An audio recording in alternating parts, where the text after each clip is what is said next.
요한계시록 18장. 이 일 후에 다른 천사가 하늘에서 내려오는 것을 보니 큰 권세를 가졌는데 그의 영광으로 땅이 환하여지더라. 힘찬 음성으로 외쳐 이르되 무너졌도다 무너졌도다 큰 성 바벨론이여 귀신의 처소와 각종 더러운 영이 모이는 곳과 각종 더럽고 가증한 새들이 모이는 곳이 되었도다. 그 음행의 진노의 포도주로 말미암아 만국이 무너졌으며 또 땅의 왕들이 그와 더불어 음행하였으며 땅의 상인들도 그 사치의 세력으로 치부하였도다 하더라. 또 내가 들으니 하늘로부터 다른 음성이 나서 이르되 내 백성아 거기서 나와 그의 죄에 참여하지 말고 그가 받을 재앙들을 받지 말라. 그의 죄는 하늘에 사무쳤으며 하나님은 그의 불의한 일을 기억하신지라. 그가 준 그대로 그에게 주고 그의 행위대로 갑절을 갚아주고 그가 섞은 잔에도 갑절이나 섞어 그에게 주라.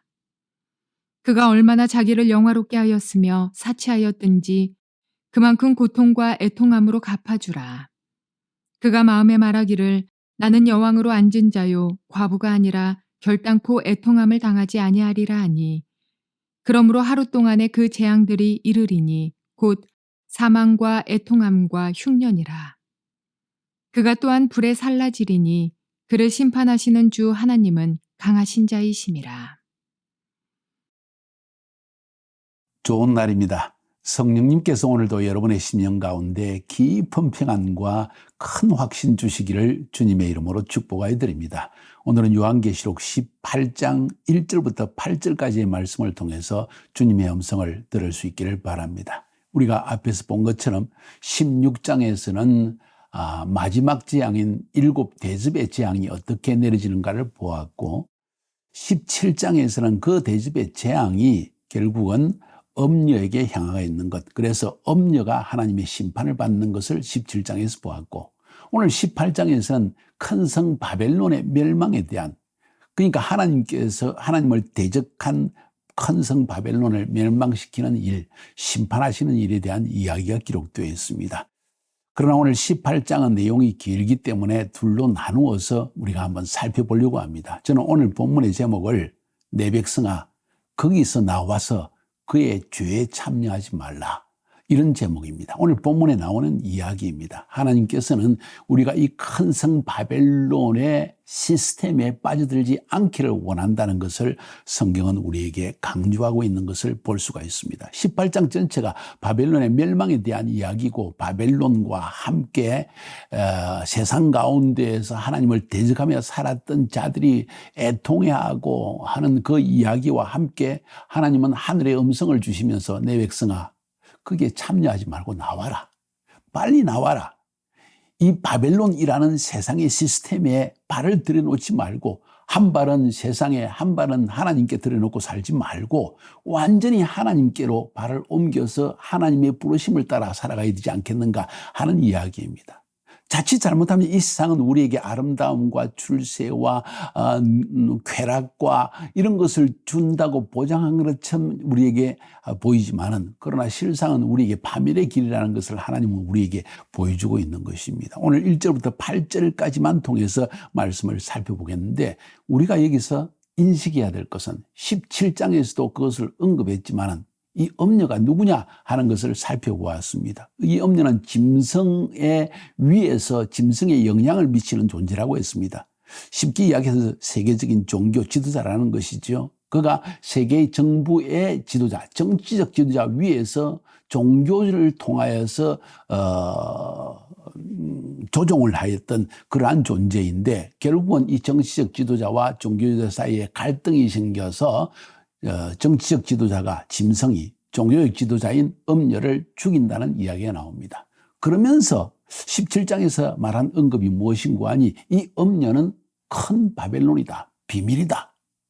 왜 비밀이며 왜 엄녀가 큰 바벨론인가 하는 것을 살펴보는 것이 참 중요합니다. 그래야만 오늘 18장의 의미도 우리가 정확하게 해석할 수 있기 때문입니다. 엄녀가 큰 바벨론이라는 것은 엄녀가 바벨론이라는 이 세상의 시스템을 구축한 장본이라는 의미라고 저는 생각합니다. 그게 비밀이라는 거예요.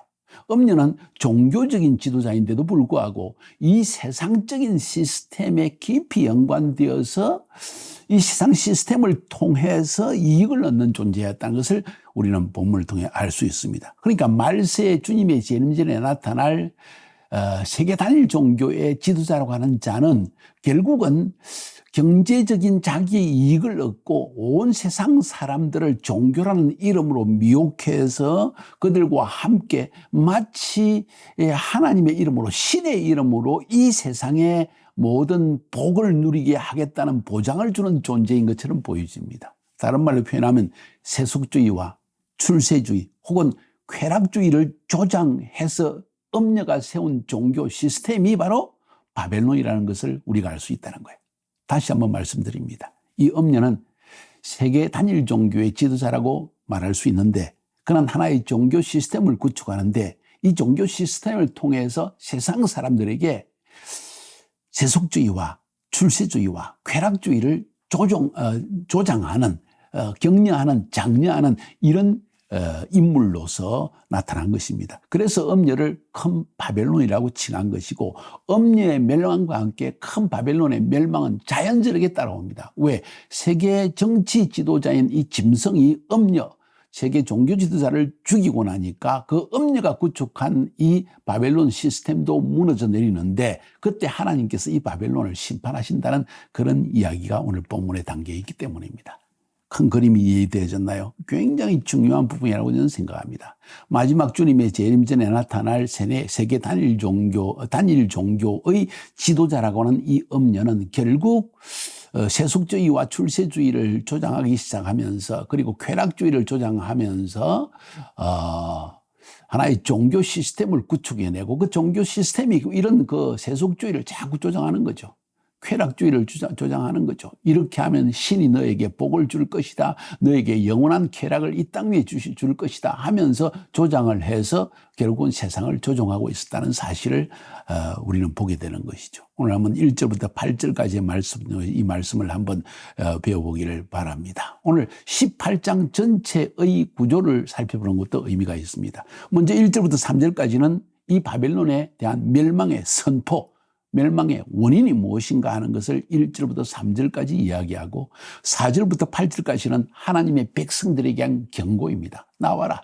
바벨론의 시스템에서 나와야 된다. 그 다음에 9절부터 20절까지는 이 바벨론의 멸망을 애통해야 하는 불신 세계에 대한 언급을 하고 있습니다. 21절부터 24절까지는 이 바벨론의 멸망은 확실하다는 것을 선포하고, 이 재앙의 원인이 두 가지라는 것을 우리에게 다시 한번 언급해 줍니다. 18장 전체는 그러니까 음녀가 구축한 바벨론의 멸망에 대한 이야기입니다. 먼저 1, 2, 3절 멸망의 선포와 멸망의 원인에 대해서 한번 살펴봅시다. 2일 후에 다른 천사가 하늘에서 내려오는 것을 보니 큰 권세를 가졌는데 그의 영광으로 땅이 환해지더라. 하늘에서 내려온 다른 천사 보냐, 권세를 가진 천사이고 영광으로 인해서 땅이 환하였더라. 어떤 천사인지 알 수가 없습니다. 어떤 사람은 이것이 예수 그리스도의 형상이라고 말하기도 하는데, 이것은 아마 예수 그리스도의 권세를 받은 어떤 천사장의 모습이라고 보여집니다. 힘찬 음성으로 외쳐가로되 무너졌도다, 무너졌도다. 큰 성 바벨론이요, 큰 성 바벨론이 무너졌다는 것입니다. 음녀가 구축한 세상 시스템이 완전히 무너져 내렸다는 것입니다. 그곳이 못하는 곳이었습니까? 귀신의 처소와 각종 더러운 영이 모이는 곳과 각종 더럽고 가증한 새들이 모이는 곳이 되었도다. 큰 성 바벨론이 어떤 곳이 되었느냐? 마치 하나님을 경배하는 장소이처럼 보여졌던 이 바벨론이, 음녀가 구축한 이 바벨론이란 큰 성이 귀신의 처소였다. 귀신이 드글드글하는 곳이 되었다. 각종 더러운 영이 보이는 곳이다. 음란의 영, 간음의 영, 또 세속의 영, 쾌락의 영, 이런 영들이 가득 찬 곳이었다는 것이죠. 사실은 마귀의 수하들이 드글드글하면서 역사하는 곳이었다. 더럽고 가증한 새들이 모였다는 것은 더럽고 가증한 사람들이 함께 모여서 그 바벨론을 구축하고 있었다는 것을 의미하는 것입니다. 그 음행의 진노의 포도주로 말미암아 만국이 무너졌으며, 음행의 진노의 포도주, 음행의 진노의 포도주로 말미암아 만국이 무너졌다. 음행의 진노의 포도주로 말미암아, 그 음행 때문에 하나님이 부어놓으신 진노의 포도주로 멸망했다는 이야기가 되겠죠. 또 땅의 왕들이 그와 더불어 음행하였으며 이 땅의 왕들이 모두 이 음녀가 상징하는 세계 종교의 신에게 경배하는 그런 일로 말미암아 음행하게 되었다는 거죠. 또 땅의 상인들도 그 사치의 세력으로 치부가 있다. 땅의 상인들이 왜 음녀, 종교 지도자와 연관되어졌는가? 바로 아까 말씀드린 것처럼 이 음녀는 종교 시스템을 구축하고 종교를 통하여서 세속주의를 자꾸 뿌리내리는 작업, 출세주의, 그리고 쾌락주의 이런 것을 막 장려하던 장소였다는 걸 우리가 알 수 있습니다. 그래서 땅의 왕들이 땅의 상인들도 그 사치의 세력으로 치부하였다는 것입니다. 쉽게 이야기해서 이 음녀는 마치 하나의 그들의 시스템, 종교 시스템 안에 있는 수많은 그 수하에 있는 지도자들과 함께 세상의 왕들을 규합하고 세상의 왕들도 치부하게 하고 상인들도 치부하게 하고 자기들도 치부하는 어떤 온상이 되었다는 사실을 성경은 우리에게 말해주고 있습니다. 멸망이 확실하다는 겁니다.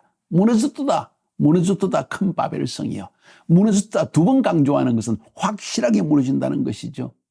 이 부분에 대해서 구약 성경에서는 이미 여러 번 바벨론의 멸망을 이야기하고 있었습니다. 예레미야서 51장 60절부터 64절까지를 보면 중요한 부분만 제가 읽어보면 예레미야가 바벨론에 닥칠 모든 재난, 곧 바벨론에 대하여 기록한 이 모든 말씀을 한 책에 기록하고 스라야에게 말하기를 너는 바벨론에 이르거든 삼가 이 모든 말씀을 읽고 말하기를 여호와여 주께서 이곳에 대하여 말씀하시기를 이 땅을 멸하여 사람이나 짐승이 거기에 살지 못하게 하고 영원한 폐허가 되리라 하셨나이다 하라니라. 너는 이 책을 읽기를 다한 후에 책에 돌을 메어 유브라데 강 속에 던지며 말하기를 바벨론이 나의 재난 때문에 이같이 몰락하여 다시 일어서지 못하리니 이들이 피폐하리라 하라 하니라. 물론 그 당시에 바벨론 제국이 남쪽 유다를 멸망시키고 포로로 잡아간 그 사실 때문에 하나님의 백성을 괴롭히고 파괴한 일에 대해서 하나님의 성전도 파괴하고 하나님의 성벽도 예루살렘의 성벽도 파괴한 일에 대해서 하나님이 이 바벨론을 징계하시고 완전히 멸망시키기 위해서 이야기했지만 그 안에 이중적 예언의 의미가 담겨져 있습니다. 말세에 나타날 이 그 당시의 바벨론 제국과 동일한 이 세상의 바벨론 왕국을 하나님이 무너뜨릴 것을 우리에게 말하고 있는 것이죠. 이 말은 다른 말로 표현하면 이 예레미야서의 말의 표현에 의하면 먼 미래에 옛날의 바벨론 제국과 같은 이 바벨론이 다시 세워지고 또 그것을 하나님께서 싫어하셔서 멸망시킨다는 것을 심판하신다는 것을 암시적으로 말하고 있는 것입니다. 왜 그렇게 말하는지 아십니까? 스가랴서를 살펴보면 스가랴서 5장 5절부터 11절까지 이런 내용이 있습니다. 일부러 좀 길지만 읽어보겠습니다. 내게 말하던 천사가 나와서 내게 이르되 너는 눈을 들어 나오는 이것이 무엇인지 보라 하기로 내가 묻되 이것이 무엇이니까 하니까 그가 이르되 나오는 이것이 에바이니라 하시고 또 이르되 온 땅에 그들의 모양이 이러하니라. 에바라는 것은 경제적인 그러니까 곡식을 재는 도구입니다. 도량 그릇입니다. 그 에바 가운데는 한 여인이 앉았느니라. 음녀가 앉았다는 것입니다. 그때 둥근 납 한 조각이 들리더라. 그가 가로되 이는 악이라 하고 그 여인을 에바 속에 던져넣고 납 조각을 에바 어기에 던져 덮더라. 여인이 음녀가 이 완전히 경제 시스템, 다시 말해서 재물에 대한 욕망을 가지고 세상 가운데 시스템을 구축했다는 거죠. 내가 또 눈을 들어본 적 두 여인이 나오는데 학의 날개 같은 날개가 있고 그 날개에 바람이 있더라. 그들이 그 에바를 천지 사이에 들었기로 내가 네게 말하는 천사에게 묻되 그들이 에바를 어디로 옮겨가나이까 하니까 그가 내게 이르되 그들이 시날 땅으로 가서 그것을 위하여 집을 지으려 함이니라. 준공되면 그것이 제 처소에 머물게 되리라 하더라. 에바가 날아가서 시날 땅이 어디입니까? 바벨론입니다. 시날 땅은 바벨론이 시날 땅에 있다고 하는 것을 우리가 이미 앞에서도 보았죠. 거기에 지금 에바가 자기의 집을 건축한다. 이 말은 바벨론의 제국을 형성한다는 것이죠. 다시 말해서 오늘 성경에서 요한계시록에서 말하고 있는 음녀가 이 큰 바벨론 제국을 종교 시스템으로 구축한 것에 대한 이야기를 오늘 우리에게 들려주고 있는 것입니다. 무슨 이야기인지 알겠죠? 그러니까 이 성경의 구약 성경에서 바벨론에 대한 예언의 말씀들은 대개 다 보면 마지막 종말 때 일어날 일에 대한 암시적인 예언이라는 거 우리가 알 수 있다는 거예요. 중요한 것은 이 바벨론이 반드시 무너진다는 것입니다. 우리가 신뢰하고 따라가며 우리가 추구하는 출세주의, 성공주의, 쾌락주의, 세속주의는 이 반드시 무너지고 만다는 사실을 성경은 자꾸 끄덕끄덕 이야기하고 있는 것입니다. 그런데도 우리의 심령 속에는 그래도 잘 살고 싶고 쾌락을 누리고 싶고 돈 많이 벌어서 우리 자녀들도 평안하게 살고 싶은 것, 이 땅에서. 그것이 우리의 실제적으로 추구하는 것 아닙니까? 그런데 하나님은 말씀하시기를 무너졌다, 무너진다. 왜 그것을 추구하느냐 하는 이야기를 던져주고 있습니다. 왜 제가 설교할 때마다 그런 말씀을 자주 하는지 아십니까? 먼저 그의 나라와 그의 의를 구하라. 그리하면 이 모든 것을 더하여 주시리라. 그 모든 것이 사실은 우리가 추구하는 것인데 그것은 하나님이 먼저 그의 나라와 그의 의를 구하면 다 주신다는 것을 의미하는 것입니다. 하나님이 나에게 주신 부르심, 하나님이 여러분의 마음에 성령으로 감동으로 주신 그 부르심을 위해서 살아가면 하나님은 여러분의 삶에 필요한 모든 것을 채워주시는데도 불구하고 우리는 이 바벨론의 시스템을 자꾸 따라가면서 그것이 우리에게 만족을 준다고 생각하기 때문에 점점 하나님에게서 멀어지고 점점 우리는 영적으로 차가워지는 것입니다. 이것이 문제라는 것이죠. 왜 멸망한다고 이야기합니까? 멸망의 원인을 세 가지로 이야기합니다. 2절에 보니까 무너졌도다 큰 성 바벨론이요. 무엇 때문에? 귀신의 주소와 각종 더러운 영이 모이는 것과 각종 더럽고 가정한 새들이 모이는 것이 됐다. 종교적으로 타락했다는 겁니다. 영적으로 타락했다는 것이면 거기에는 하나님을 경배하는 영이 없다는 것입니다. 기도하는 영도 없고 하나님의 계시의 영도 없고 거기에는 오직 더러운 귀신이 우리 가운데 역사하고 있다는 것이죠. 두 번째로는 정치적 타락입니다. 그 음행의 진노의 포도주로 말미암아 만국이 무너졌다. 다시 말해서 이 종교적 시스템을 통해서 온 세상과 정치적으로 어떤 교섭을 맺고 혹은 타협을 맺고 그로 말미암아 세상 왕들도 이 음료로 인해서 이 종교적 시스템을 통해서 우리에게 말하고 있는 모든 세속주의와 이 쾌락주의와 이런 것을 통해서 이익을 얻게 만들었다는 거죠. 정치적 타락도 함께 이어졌다는 것입니다. 세 번째는 땅의 상인들도 그 사체의 세력으로 치부하였다. 경제적으로 타락하겠다는 것입니다. 쉽게 얘기해서 영적 타락, 정치적 타락, 경제적 타락 이 세 가지 때문에 결국 하나님은 바벨론을 무너뜨린다는 이야기를 들려주고 있는 것입니다. 잘 들으세요. 돈이 있는 곳에 항상 인간의 마음이 있습니다. 인간의 마음은 그것이 무엇을 추구하든지 항상 본질은 내가 어떻게 하면 지부할 수 있을까? 내가 어쩌면 성공할 수 있을까? 내가 어쩌면 인정받을 수 있을까? 내가 어쩌면 이 돈으로 말미암아 평안하게 쾌락을 누리며 살 수 있을까? 하는 것이 돈의 본질입니다. 그런데 이 돈을 인해서 사단은 우리를 속이고 그리고 우리로 하여금 종이 되게 한다고 하는 것을 성경은 말하고 있습니다. 그 사실 때문에 하나님은 이 시스템, 세상에 형성되어 있는 세속주의라는 시스템을 그 시스템의 근본인 큰 바벨론성을 무너뜨린다는 것을 성경은 말하고 있는 것입니다. 명심하십시오. 내 마음의 중심이 진실 어디에 있는지. 4절부터 8절까지를 읽어봅니다. 또 내가 들으니 하늘로부터 다른 음성이 나서 가로되 음성이 자꾸 들립니다. 첫 번째 음성은 무너졌다 큰 바벨론이야. 바벨론은 반드시 무너진다는 확정을 우리에게 말해주고 있고 두 번째로는 내 백성아 나와라는 겁니다. 내 백성아 거기서 나와 그의 죄에 참여하지 말고 그가 받을 재앙들을 받지 말라. 그의 죄가 뭡니까? 귀신의 영에게 사로잡혀서 실상 예배한다고 하면서 내 유익을 구하며 내 목적을 위해서 내 치부함을 위해서 세상의 신에게 절하고 있었다는 것입니다. 그것이 죄라는 거예요. 그 죄에 참여하지 말고 그가 받을 재앙들을 받지 말라. 그 죄에 참여하면 재앙이 반드시 임하게 된다. 바벨론이 멸망하듯이 너도 멸망한다. 나중에 이를 가며 애통함이 있을 것이다 하는 이야기를 지금 하고 있는 것입니다. 그래서 두 번째 하늘에서 들리는 음성은 내 백성아 거기서 나와라. 여러분 나오십시오. 나오세요. 먼저 그의 나라와 그의 의를 구하십시오. 그래야만 이 재앙을 피할 수가 있습니다. 그래야만 오히려 여러분이 진정으로 추구하는 모든 것을 하나님이 주신다는 것을 알 수 있다는 것입니다. 그의 죄는 하늘에 사무쳤으며 하나님은 그의 불의한 일을 기억하신지라. 하나님이 그 죄를 참고 기다리다가 이제는 그 불의한 일을 기억하시고 그가 준 그대로 그에게 주고 그의 행위대로 갑절을 갚아주고 그가 썩은 잔에도 갑절이나 썩어 그에게 주리라. 그가 얼마나 자기를 영화롭게 하였으며 사치하였든지 그만큼 고통과 애통함으로 갚아주라. 그가 마음에 이르기를 나는 여왕으로 앉은 자요 없냐니까. 과부가 아니라 결코 애통함을 당하지 아니하리라 하니 나 혼자가 아니다 하면서 교만을 떨던 그 모습. 그러므로 하루 동안에 그 재앙들이 이르니 곧 사망과 애통함과 흉년이라. 그가 또한 불에 살라지리니 그를 심판하시는 주 하나님은 강하신 하나님이야. 강하신 하나님의 심판이 결국은 엄녀를 죽이고 그 엄녀가 구축한 큰 바벨론을 무너뜨린다는 것이죠. 이 바벨론은 종교적 시스템 위에 세워진 것이었습니다. 허상은 마치 예배를 드리는 것 같고 허상은 마치 겉으로 보기에는 마치 하나님을 경배하는 것 같지만 그 안에 귀신의 영이 가득 찼고 더러운 사단의 영들이 지배하는 곳이었다는 것입니다.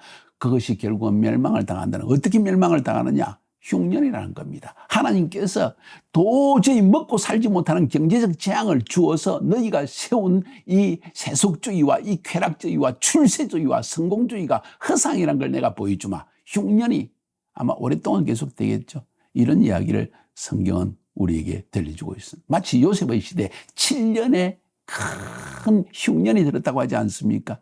마치 그와 같은 동일한 일들이 일어날 것을 우리에게 말해주고 있는 것입니다. 중요한 사실은 내 백성아 거기서 나오라는 겁니다. 여러분은 지금 혹시 이 세속주의 가운데 쏙 빠져가지고 생각은 하나님을 섬겨야 되는 줄 알면서도 한 발은 이 큰 바벨론 성, 이 세상의 시스템에 빠져 있고 다른 한 발은 그래도 하나님을 섬겨야 되는데 이 중간에서 어쩔 수 없이 조금은 하나님을 섬기는 것 하지만은 나머지 모든 시간은 오히려 이 세속주의에 빠져서 돈 벌고 출세하고 쾌락을 누리고 여기에 정신을 쏟으며 살고 있지 않습니까? 조금만 어려우면 혹시 하나님이 나를 도와주실까? 정말 복을 주실까? 아예 그런 생각도 없어요.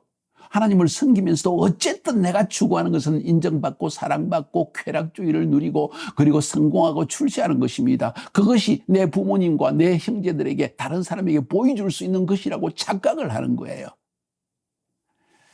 누구든지 자기를 부인하고 형제, 자매, 부모, 처자 모든 것을 버리지 아니하면 능히 그리스도의 제자가 될 수 없다고 하지 않았습니까? 먼저 그의 나라와 그의 의를 구하는 것은 그리스도의 제자가 되기 전은 불가능한 이야기고 그리스도의 제자가 되는 것은 심지어 내 부모와 친척과 자녀와 심지어 내 처와 그리고 내 모든 재산과 모든 것을 버리고 나 자신까지 부인하지 않으면 결국 그리스도의 제자가 될 수 없고 제자가 될 수 없으면 먼저 그의 나라와 그의 의를 구하는 것은 불가능하다는 것을 성경은 말하고 있는 것입니다. 이걸 여러분이 명심해야 됩니다. 우리의 세상적인 사고, 일반적인 사고를 좀 벗어나서 성경이 우리에게 말하는 것이 뭔지를 알아야만 합니다. 나오라고 말씀하십니다.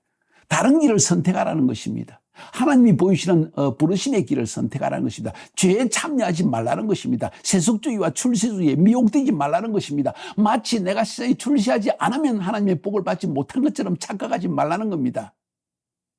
출세해가지고 내가 하나님이 축복을 받았다고 증명하려고 하지 말고 먼저 그의 나라와 그의 일을 구하고 있으면 하나님이 축복하시는 것을 사람들에게 보여. 아니 그리하지 아니할지라도 무화과나무에 열매가 없고 포도나무에 열매가 없을 외양간에 소가 없을지라도 나는 오직 구원의 하나님을 찬양하며 그만을 섬기리라는 결단이 있어야만 하나님께서 여러분에게 큰 구원의 축복을 내려주신다는 것을 성경은 말하고 있는 것입니다.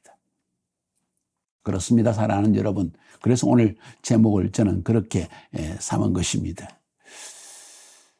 내 백성아, 거기서 나와 그의 죄에 참여하지 말라. 여러분은 어떤 상태에 있습니까? 다시 한번 이 말씀을 들으면서 깊이 한번 깨달을 수 있기를 바랍니다. 이 큰 성 바벨론이 뭘 의미하는가? 엄녀는 무엇을 의미하는가? 엄녀는 종교적 지도자인데 왜 큰 성 바벨론 경제적인 시스템과 연관이 있는가 하는 것을 깊이 묵상해 보고 나는 정말 무엇을 추구하는지를 돌아보는 것이 매우 중요할 것입니다. 승리하시기를 주님의 이름으로 축복합니다.